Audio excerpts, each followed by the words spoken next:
ಪಶ್ಚಿಮ ಏಷ್ಯಾ ಸಂಘರ್ಷದಿಂದ ಕಚ್ಚಾ ತೈಲ ಬಿಕ್ಕಟ್ಟು ಮತ್ತು ಇಂಧನ ಬೆಲೆ ಹೆಚ್ಚಳದಿಂದ ತತ್ತರಿಸಿರುವ ಭಾರತಕ್ಕೆ ಬಿಗ್ ಬೂಸ್ಟ್ ಸಿಕ್ಕಿದೆ. ಸರ್ಕಾರಿ ಸ್ವಾಮ್ಯದ ಆಯಿಲ್ ಇಂಡಿಯಾ ಲಿಮಿಟೆಡ್ ಅಂಡಮಾನ್ ದ್ವೀಪದಲ್ಲಿ ಹೊಸ ನೈಸರ್ಗಿಕ ಅನಿಲ ನಿಕ್ಷೇಪ ಪತ್ತೆ ಮಾಡಿದೆ. ಸರ್ಕಾರಿ ಸ್ವಾಮ್ಯದ ಕಂಪನಿಯು ತನ್ನ 3ನೇ ಅನ್ವೇಷಣಾ ಬಾವಿ ವಿಜಯಪುರಂ 3ರಲ್ಲಿ ನೈಸರ್ಗಿಕ ಅನಿಲವನ್ನು ಪತ್ತೆ ಮಾಡಿರುವುದಾಗಿ ಹೇಳಿದೆ. ಅಂಡಮಾನ್ ದ್ವೀಪಗಳ ಪೂರ್ವ ಕರಾವಳಿಯಿಂದ ಸುಮಾರು 15 ಕಿಲೋಮೀಟರ್ ದೂರದಲ್ಲಿ 355 ಮೀಟರ್ ನೀರಿನ ಆಳದಲ್ಲಿ ನೈಸರ್ಗಿಕ ಅನಿಲ ಬಾವಿಯನ್ನು ಕೊರೆಯಲಾಗಿದೆ. ಈ ಬಗ್ಗೆ ಸ್ವತಃ ಪೆಟ್ರೋಲಿಯಂ ಖಾತೆ ಸಚಿವ ಹರ್ದೀಪ್ ಸಿಂಗ್ ಪುರಿ ಅವರು ಮಾಹಿತಿ ನೀಡಿದ್ದು, ಸಿಕ್ಕಿರುವ ಗ್ಯಾಸ್ ಎಷ್ಟು ಉಪಯುಕ್ತ ಎಂದು ತಿಳಿಯಲು ಆಯಿಲ್ ಇಂಡಿಯಾ ಸಂಸ್ಥೆಯು ಸದ್ಯ ಪರೀಕ್ಷೆಗಳನ್ನು ನಡೆಸುತ್ತಿದೆ ಎಂದಿದ್ದಾರೆ.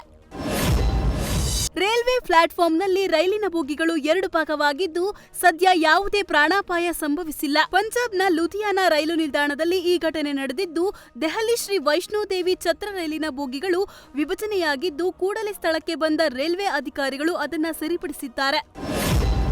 ಕರ್ನಾಟಕದಲ್ಲಿ ಸಿಎಂ ಬದಲಾವಣೆಯನ್ನು ಪ್ರಸ್ತಾಪ ಮಾಡಿದ ಪ್ರಧಾನಿ ಮೋದಿ ಕಾಂಗ್ರೆಸ್ ವಿರುದ್ಧ ವಾಗ್ದಾಳಿ ನಡೆಸಿದ್ದಾರೆ. ಗುಜರಾತ್ನ ಕಾರ್ಯಕ್ರಮವೊಂದರಲ್ಲಿ ಮಾತನಾಡಿದ ಮೋದಿ, ಕರ್ನಾಟಕ ಕಾಂಗ್ರೆಸ್ ಸರ್ಕಾರದ ವಿರುದ್ಧ ಅಲ್ಲಿನ ಜನರಲ್ಲಿ ತೀವ್ರ ಆಕ್ರೋಶವಿದೆ. ಇದೇ ಕಾರಣಕ್ಕೆ ಮುಖ್ಯಮಂತ್ರಿಯನ್ನು ಬದಲಾವಣೆ ಮಾಡಲಾಗಿದೆ ಎಂದು ಲೇವಡಿ ಮಾಡಿದ್ದಾರೆ. ಕಾಂಗ್ರೆಸ್ ದೇಶದಲ್ಲಿ ಗೊಂದಲದ ವಾತಾವರಣ ಸೃಷ್ಟಿಸಿದೆ. ಕಾಂಗ್ರೆಸ್ ಆಡಳಿತವಿರುವ ರಾಜ್ಯಗಳಲ್ಲಿ ಜನರು ತೀವ್ರ ಅಸಮಾಧಾನಗೊಂಡಿದ್ದಾರೆ ಎಂದು ಹೇಳಿದರು.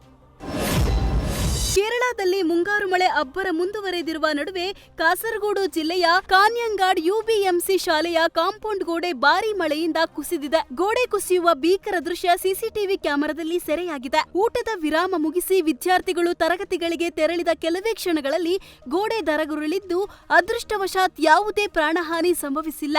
ಈ ಘಟನೆ ಭಾರೀ ಅನಾಹುತವೊಂದನ್ನು ತಪ್ಪಿಸಿದಂತಾಗಿದೆ.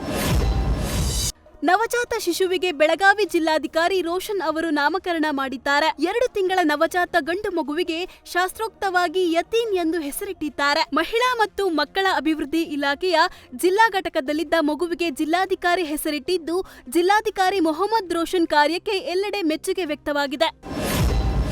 ಬಾಗಲಕೋಟೆ ತಾಲೂಕಿನ ಹೊಸೂರು ಕ್ರಾಸ್ ಬಳಿ ಅಕ್ರಮವಾಗಿ ಸಾಗಿಸುತ್ತಿದ್ದ ಸುಮಾರು 20 ಕ್ವಿಂಟಲ್ ಪಡಿತರ ಅಕ್ಕಿಯನ್ನ ಜಪ್ತಿ ಮಾಡಲಾಗಿದೆ. ಖಚಿತ ಮಾಹಿತಿ ಮೇರೆಗೆ ಆಹಾರ ಇಲಾಖೆ ಹಾಗೂ ಪೊಲೀಸ್ ಇಲಾಖೆಯ ಅಧಿಕಾರಿಗಳು ಜಂಟಿಯಾಗಿ ದಾಳಿ ಮಾಡಿದ್ದು, ವಿವಿಧ ಸರ್ಕಾರಿ ಯೋಜನೆಗಳ ಪಡಿತರ ಅಕ್ಕಿ ಅಕ್ರಮ ಸಾಗಾಟ ಮಾಡುತ್ತಿರುವುದು ಬಯಲಾಗಿದೆ.